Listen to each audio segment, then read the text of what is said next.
안녕하세요. 오늘도 사연살롱을 찾아주셔서 감사합니다. 저는 서울에 사는 결혼을 앞둔 30대 여자입니다.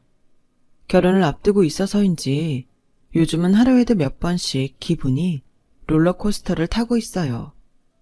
주변에선 결혼 전 우울증이 아니냐고 하는데 사실 전 제 기분이 왜 이런지 알고 있어요.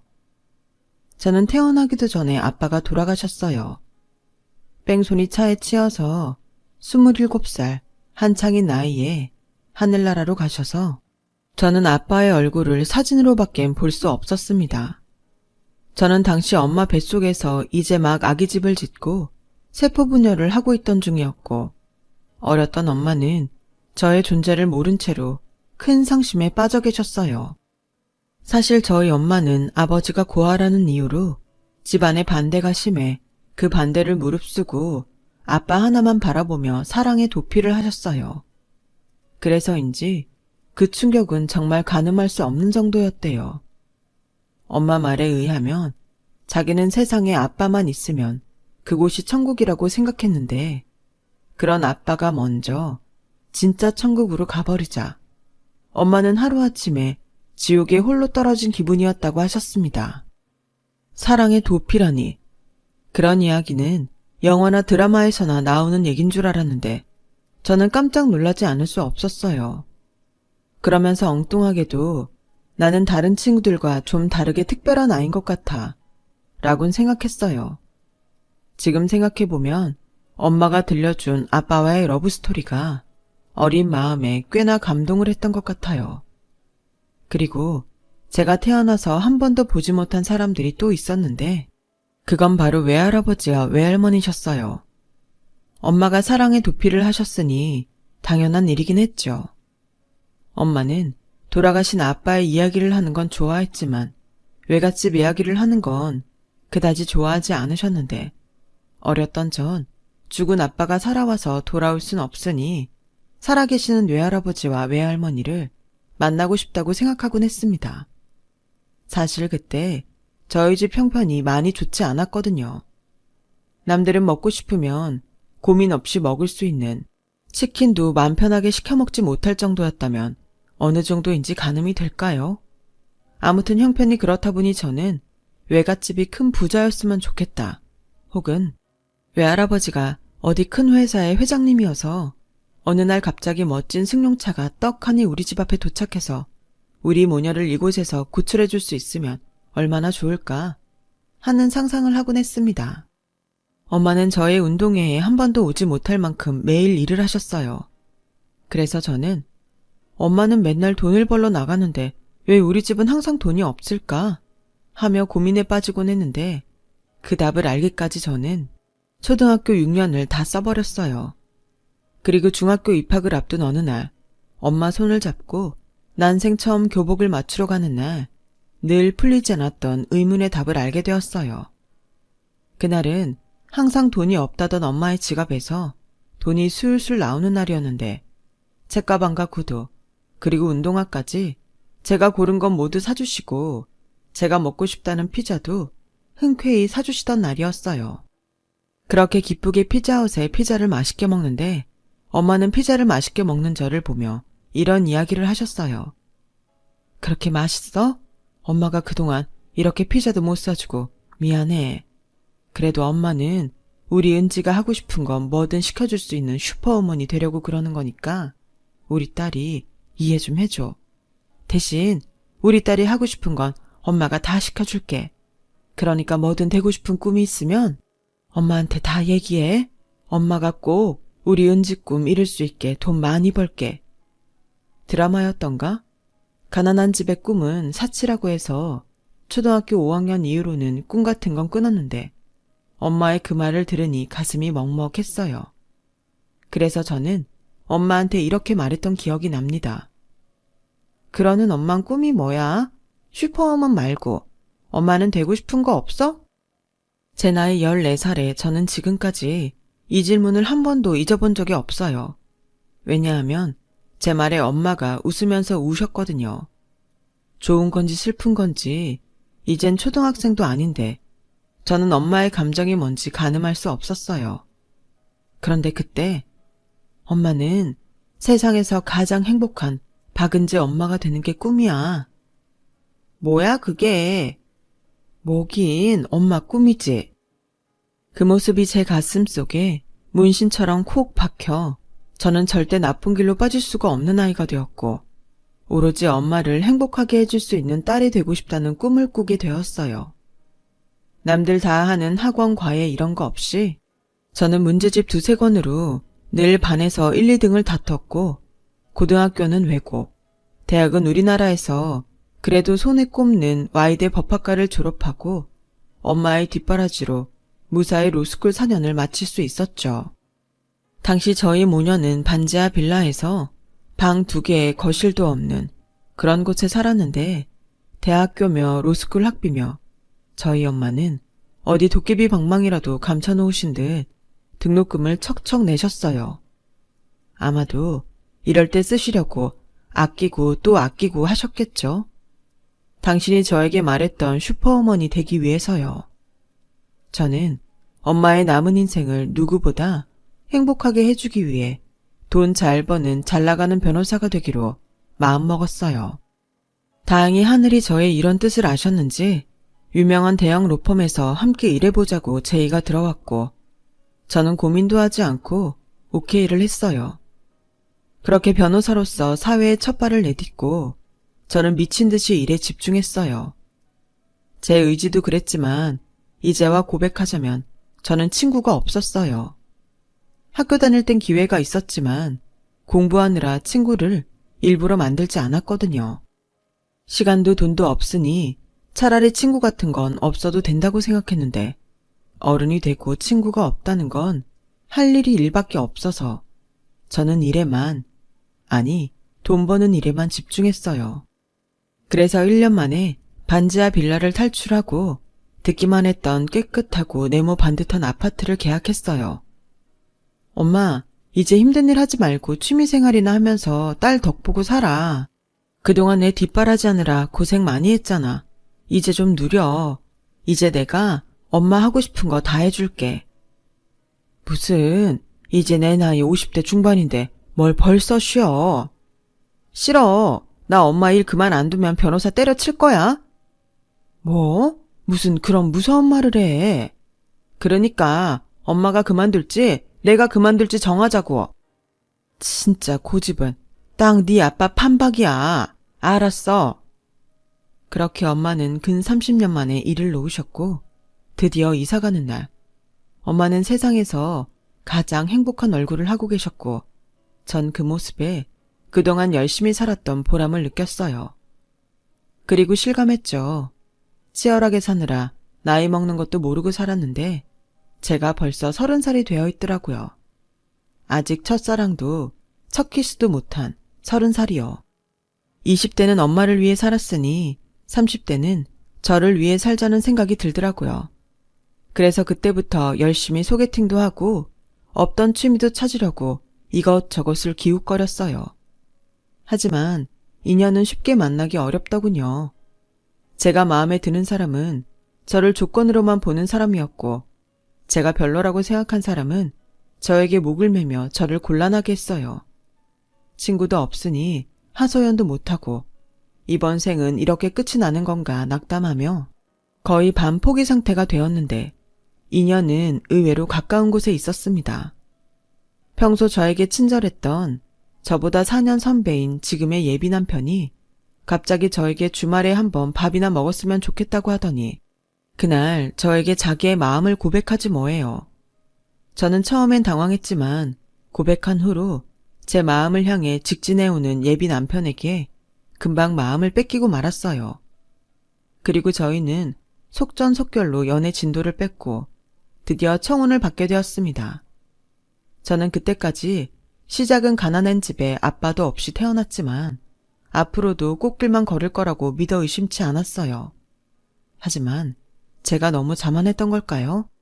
아니면 그동안 운이라는 걸 전부 써버린 걸까요? 저는 예비 남편의 집에 인사를 가는 날 어려움이 시작되었어요. 엄마, 제가 말씀드린 저랑 같은 로펌에서 변호사로 일하는 은지예요.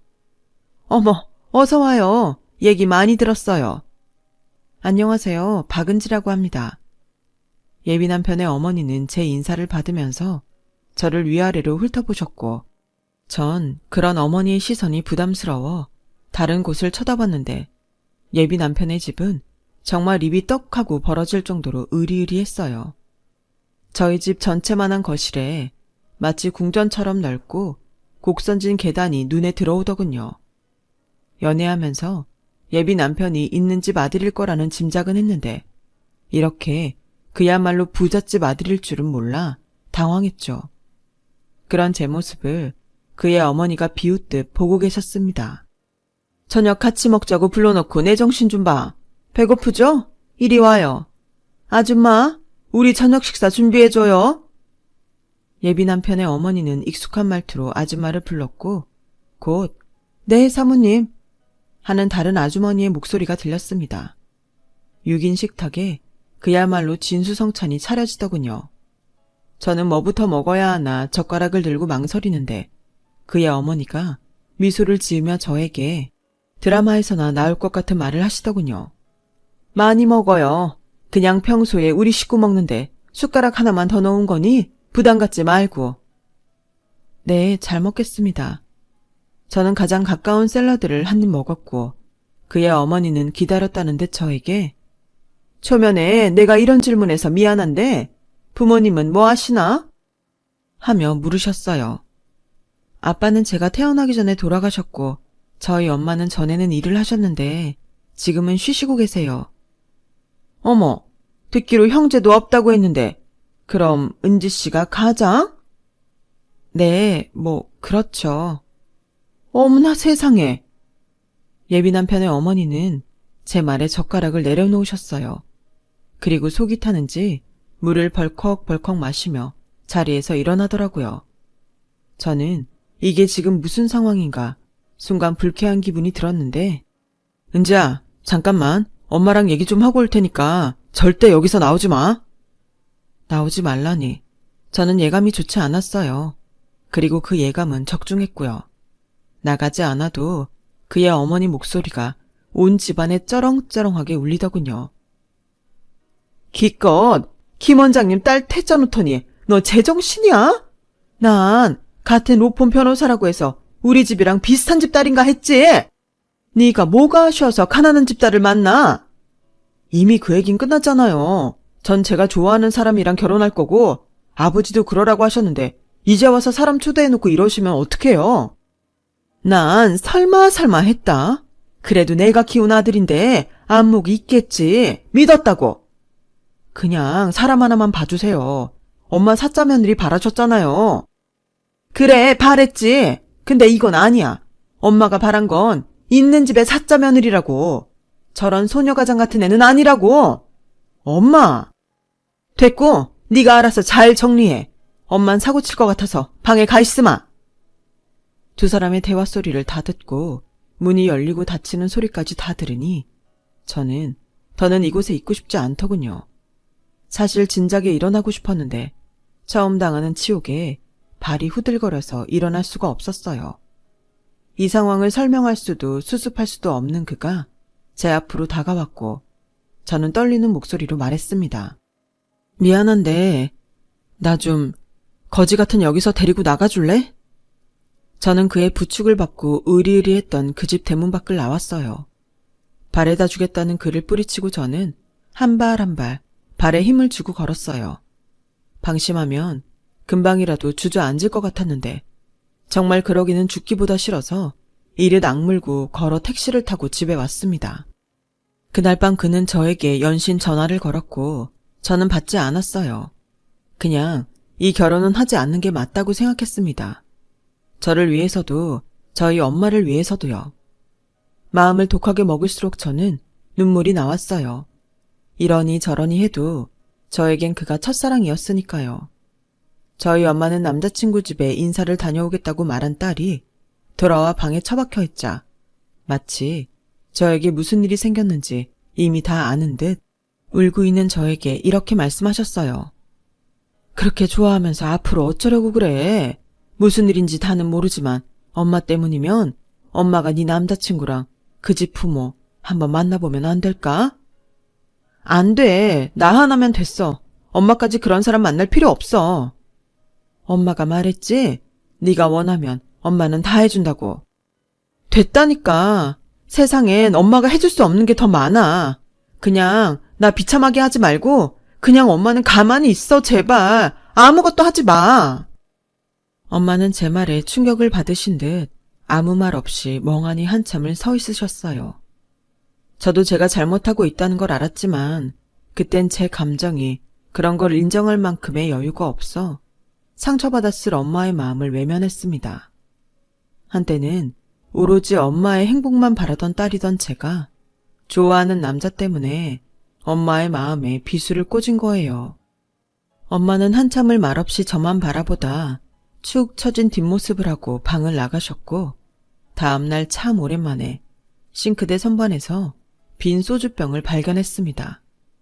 엄마는 제가 어릴 때 아빠의 제사가 있는 날이거나 마음이 힘들 때 저 몰래 혼자 깡소주를 드시곤 했는데 어른이 되고 처음으로 나와 있는 소주병을 보니 마음이 아팠어요. 저는 아무 일도 없었다는 듯 출근을 했고 예비 남편은 그런 저의 마음을 돌리려 하루 종일 갖은 노력을 했어요. 그리고 저희 집에까지 쫓아와 저에게 미안하다며 제가 원하면 가족과 연을 끊고 저와 저희 엄마를 모시고 살 수 있다고 말하더라고요. 솔직히 그 말까지 들으니 마음이 흔들렸어요. 이런 제 마음을 엄마는 눈치챘는지 밖에 나가 그 사람을 만나 이야기를 하고 오셨고요. 우리 딸이 엄마 닮아 사람 보는 안목이 있네. 사람이 아주 착하고 바른 게 엄마는 아주 마음에 드는걸? 엄마가 그 집 부모 한번 만나고 싶다고 말했어. 뭐하러? 내가 아무것도 하지 말랬잖아. 괜히 엄마까지 상처받으면 그때 나 어떡하라고. 박은지, 부모는 자식 걱정해도 자식은 부모 걱정 안 하는 거야. 둘이 서로 그렇게 좋아하면서 뭘 겁내? 엄마가 가서 말이 통하는 사람인지 보고 올게. 갔는데 옆에 내가 영 말이 안 통하면 엎어도 엄마가 먼저 엎어. 그러니까 괜한 걱정하지 마. 엄마는 미소를 짓고 말씀하셨어요. 젊어서는 사랑의 도피까지도 감행한 엄마인데 제가 저희 엄마를 너무 과소평가했나 싶을 정도로 엄마의 결심은 확고했죠. 그리고 일주일 후 그날이 왔어요. 처음엔 그 사람의 어머니가 너무나 완고해서 여간에서 나오지 않을 것 같았는데 예비 남편의 어머니에게 계속 고집을 부리시면 자기는 집안과 연을 끊고 집을 나가 저와 혼인신고를 하겠다고 해서 어쩔 수 없이 약속한 장소에 나오시게 되었는데요. 이미 깽판을 치시려 작정하고 나오신 그의 어머니는 제가 처음 인사를 갔을 때처럼 남편 없이 혼자 계셨고 저의 어머니를 보고도 인사는커녕 눈빛도 마주치지 않았어요. 안녕하세요. 은지 엄마입니다. 이런 자리 힘드셨을 텐데 나와주셔서 감사해요. 네, 말씀대로 이런 자리 힘드니 바로 본론부터 얘기하죠. 네, 그러죠. 저희 딸이 마음에 안 드시는 이유가 혹시 저 때문인가요? 아니라고는 못하겠네요. 저희 남편이 땡땡병원 부원장이에요. 땡땡병원은 아시죠? 결혼도 서로 집안이 맞아야 하는 건데 죄송하지만 저희와 사돈하시기엔 제가 양보가 되지 않아서요. 저희 아들 혼자짜리는 줄을 서는데 보는 눈도 많고 해서요. 그러니까 그쪽에선 저도 저지만 저희 집 배경이 별로라서 저희 딸을 반대하시는 거네요. 뭐 그렇죠. 물론 없는 집에서 딸 잘 키우신 건 인정합니다. 대단하세요. 아마 저희 같은 집안 아니고 평범한 집에선 환영받을 신부감이죠. 은지양 입장에서 보면. 그런데 시집가서 대우받고 사는 게 훨씬 낫지 않겠습니까? 툭 까놓고 저희 같은 사람들한테는 변호사도 그냥 평범한 직장인일 뿐이에요. 그의 어머니는 저의 어머니에게 비아냥거리며 본인 할 말을 다 하셨고 저는 또다시 끓어오르는 분노에 이번에야말로 제대로 성질을 부려보려고 하는데 저희 엄마는 저의 손을 꽉 잡으셨어요. 말씀 잘 들었습니다. 그나저나 남편께서 그 유명한 땡땡병원 부원장이시라니 깜짝 놀랐네요. 같이 나오셨으면 이번 기회에 귀하신 분 얼굴 한번 볼 수 있었을 텐데 아쉬워요. 혹시 아직 식사 전이니 한번 뵐 수 있을까요? 뭐, 워낙에 병원이 크고 또 VIP 환자가 많아서 바빠요. 그래서 일부러 집안일은 제가 알아서 혼자 합니다. 그러시군요. 힘드시겠어요. 그럼 이 결혼은 말씀대로 없던 일로 하시죠. 저도 제 딸이 그런 곳에서 마음고생하며 살길 바라지 않습니다. 그런 곳이라고 하시니 좀 불쾌하지만 어머님이 현명하시네요. 이해해 주셔서 감사합니다. 여기 식사 자리는 제가 계산할 테니 마음 편히 드세요. 저는 이런 싸구려 음식은 입에 맞지 않아서 먼저 일어나겠습니다. 그의 어머니는 만족스러운 얼굴로 자리에서 일어났어요. 예비 남편의 얼굴은 일그러졌고 저는 참지 못할 화에 몇 번이나 움찔했지만 그때마다 저희 엄마는 저에게 참으라며 제 손을 강하게 잡으셨는데 그때 중년의 한 남자분이 식당 안으로 들어오셨습니다. 어머, 당신이 어떻게 여기에 왔어요? 그의 어머니의 반응을 보고 저는 그 남자분이 예비 남편의 아버지임을 알 수 있었죠. 은호가 하도 와달라고 해서 무슨 일이야? 별거 아니에요. 은호 넌 아버지 바쁘신데 괜히 그런 말을 했니? 그때였어요. 저희 엄마가 제 손을 놓고 자리에서 일어나셔서 그의 부모님이 있는 곳으로 가셨고 그의 아버지께 반가운 말투로 오랜만이에요, 과장님.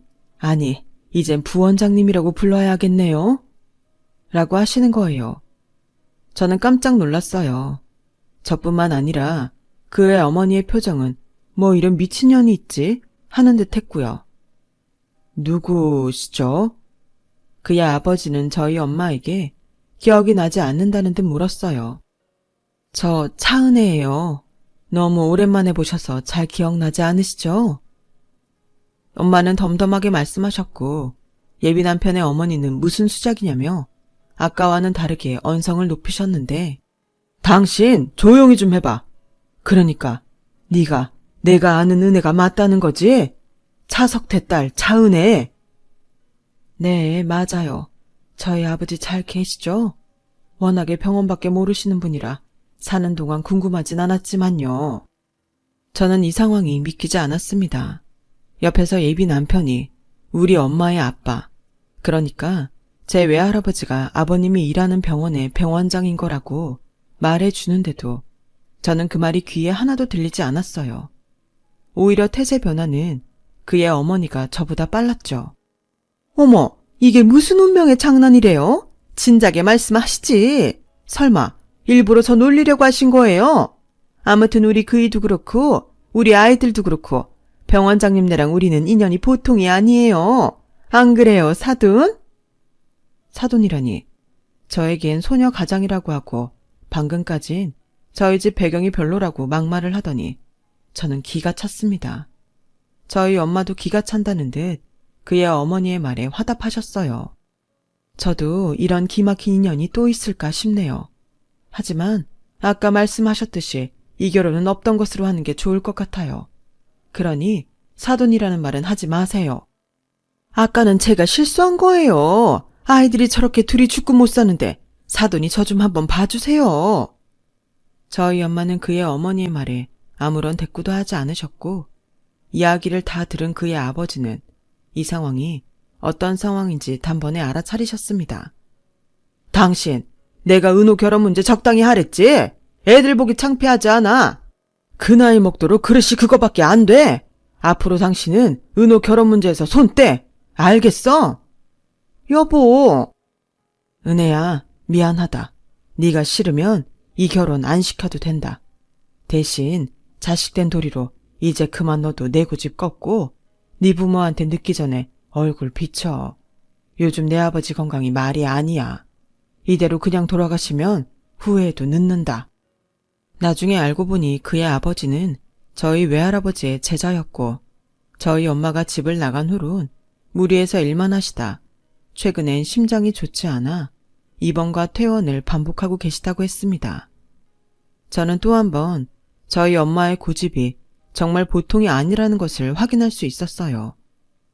그렇게 힘든 생활을 했으면서 무리해서 슈퍼우먼 따윈 하지 않아도 됐으면서 엄마는 왜 집에 돌아갈 생각을 하지 않았던 걸까요? 저의 그 의문에 엄마는 엄마 고집 때문에 너까지 고생시켜 사실은 내내 미안했어. 하지만 엄만 끝까지 책임을 다하고 싶었어. 엄마의 선택으로 너를 낳았는데 힘들다고 집에 들어가면 하늘에서 아빠가 많이 미안할 것 같았거든. 저는 평생을 아빠만 생각하며 산 엄마에게 괜찮다고 엄마가 그렇게 강한 사람이라 나는 더 좋았다고 말했고 저희 엄마는 고맙다며 눈물을 보이셨어요. 그 후로 한 달 뒤 엄마는 30년 만에 자신의 고집을 꺾고 저를 데리고 외갓집으로 갔어요. 초인종을 누르기까지 많은 시간이 걸렸지만 엄마의 결심이 서는 순간 띵동하는 소리와 함께 닫혔던 웅장한 대문이 저희 앞에 활짝 열렸습니다. 그리고 저는 태어나 처음으로 신기한 경험을 했는데 가족은 떨어져 있었어도 그 공백을 한 번에 채울 만큼 특별하다는 것을 알게 되었죠. 처음 보는 외할머니와 외할아버지는 엄마의 결혼을 반대했다는 것이 믿기지 않을 만큼 인자하신 분이셨어요. 그리고 그 안에 저희 엄마는 제 엄마이기 전에 그분들의 딸이라는 것을 새삼 느끼게 되었습니다. 그 뒤로 엄마는 외갓집과 저희 집을 하루가 멀다고 오가며 못다한 딸 노릇을 하고 계세요. 그러는 사이 저희 예비 남편은 한결같은 마음으로 저를 기다렸고 저는 변함없는 그의 마음을 더는 외면할 수 없어 결혼하더라도 시어머니의 사과와 그런 행동을 다시는 제가 이해하지 않는다는 조건으로 결혼을 약속했어요. 사실 저는 결혼 후에도 엄마를 모시고 살고 싶었는데 나는 싫어. 내가 왜? 결혼한 딸에 어려운 사이까지 데리고 살아야 하니? 난 너 시집가면 혼자 편하게 살 거야. 그러니까 괜히 엄마 손 빌릴 생각하지 말고 신혼집 알아봐. 이거 얼마 안 되지만 엄마가 너 시집 보내려고 모아놓은 돈이야. 엄마는 분명 집 어딘가에 도깨비 방망이를 숨겨놓은 것이 분명했어요. 1억이 든 통장을 저에게 건네며 단호하게 말씀하셨어요. 엄마의 고집에 저는 어쩔 수 없이 항복을 했고 현재 결혼 준비를 얼추 끝마쳤습니다. 여전히 저희 예비 시어머니는 꼬였던 관계 회복을 하자며 연락을 주고 계시고 저는 아직은 받아줄 마음이 없어 튕기는 중이에요. 아무래도 저는 착한 며느리가 되긴 힘들 것 같은 예감입니다. 사실 며느리뿐만 아니라 결혼 후 제가 정말 잘 할 수 있을지 그리고 저 없이 저희 엄마는 괜찮을지 온통 불안한 마음이에요. 결혼은 원래 이런 건가요? 저는 아마 저희 엄마처럼 사랑의 도피 같은 일은 절대 하지 못할 것 같아요. 이런 생각을 하니 저희 엄만 정말 대단한 여자가 맞는 것 같습니다. 아빠를 향한 한결같은 그 마음도요. 저도 그 마음 본받아 저에게 한결같은 지금의 예비 남편에게 보답하며 살아야 하겠죠. 이 마음 변하지 않고 잘 살 수 있도록 응원 부탁드려요. 지금까지 저의 이야기 들어주셔서 감사하고요. 함께하는 가족과 늘 행복하시길 바라며 제 이야기는 여기서 마치겠습니다. 감사합니다. 여러분, 사연 댓글에 응원과 현명한 조언 부탁드려요. 좋아요와 구독은 저에게 큰 힘이 됩니다. 오늘도 좋은 일 가득하세요.